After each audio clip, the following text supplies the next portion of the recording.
Ассалаумалейкум. Бүгін ауызашарға ер азаматымның тапсырысы бойынша қою, майлы осы көкөністерді қуырдым, бірақ бұл қуырдақ емес. Және де шайға жұмсақ болып пісетін, жаңағыдай блинчик емес, бұл панкейк. Бұл жаңа блинчик пісіре алмайтын қыз-келіншектерді осылай панкейк жасауға шақырамын. Ендеше бірінші еттеріміздің барлығын аса қатты кубиктап емес, осылай кішілеу етіп турап аламыз. Енді көкөністерді турап алайық. Өзіңіз бұл тағамға кез келген көкөністі пайдаланасыз. Баклажан, капуста, сәбіз, картоп, өзіңізге ұнайтын дәмді деген заттың бәрін қолдана бересіз. Былайша айтқан кезде үйге келіп тез қуыра салатын тағам.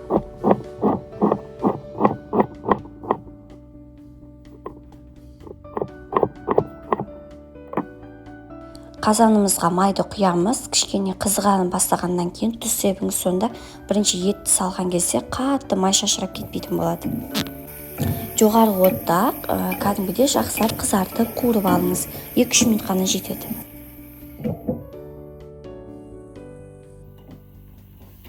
Міне осылай кішкене қызарғаннан кейін үстіне пиязды қосып, қатты отта 1-2 минут қызартып қуырыңыз. Қақпағын 1-2 минутқа жауып қоямыз. Одан кейін осылай пияз сарғайып бастаған кезде оттың астын бірден төмендетіңіз. Өте баяу отқа қуырыңыз, сол кезде пияздың сөлі шығады және ет те жұмсақ болып піседі. Шамамен 3-4 минуттай болады. 3-4 минут өткеннен кейін үстіне капустаны қосыңыз. Капуста бұл жаңағыдай өзіне тән өзінің суы шығатын көкөніс. Оны да баяу отта қуырыңыз. Жалпы етті қуырғаннан кейін сіз отты жоғарылатпаңыз, себебі көкөністер тез піседі, ал ет пісіп үлгермей қалуы мүмкін. Сондықтан да орташа немесе орташадан сәл төмен отқа қойып пісіріңіз.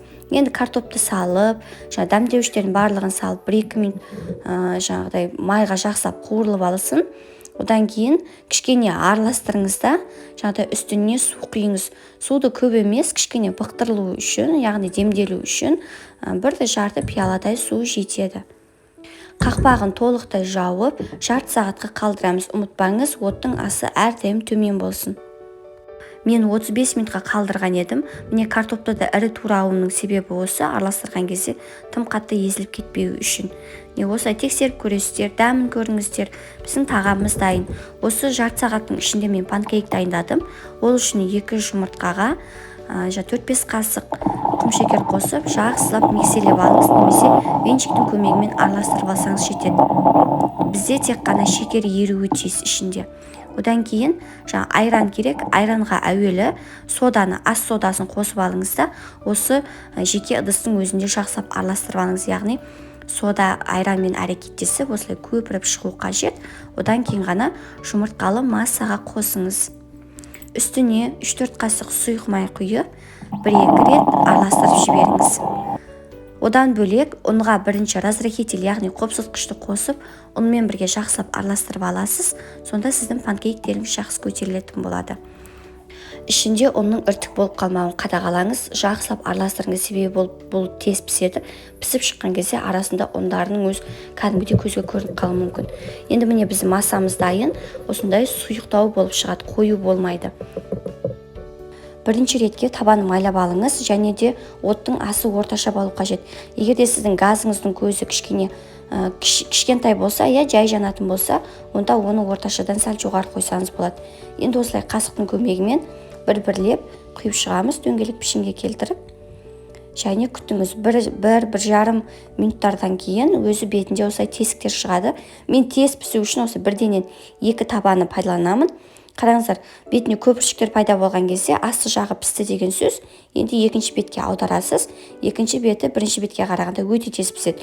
40 секундтарда немесе 1 минутқа жетер-жетпес пісіп қалады.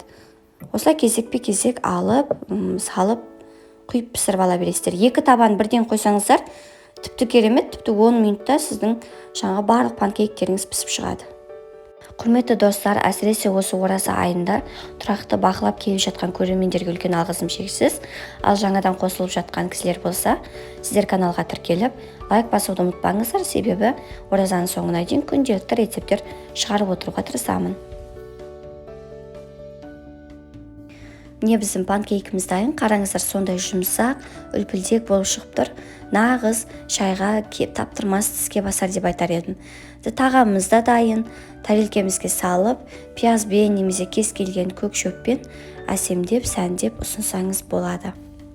Осымен ауызашарымыз дайын. Егер ұнаса, әдеттегідей пікір қалдыруды ұмытпаңыз. Сіздермен бірге болған Үрбіш Әмірқызы. Отбасыңызға амандық, деніңізге саулық тілеймін.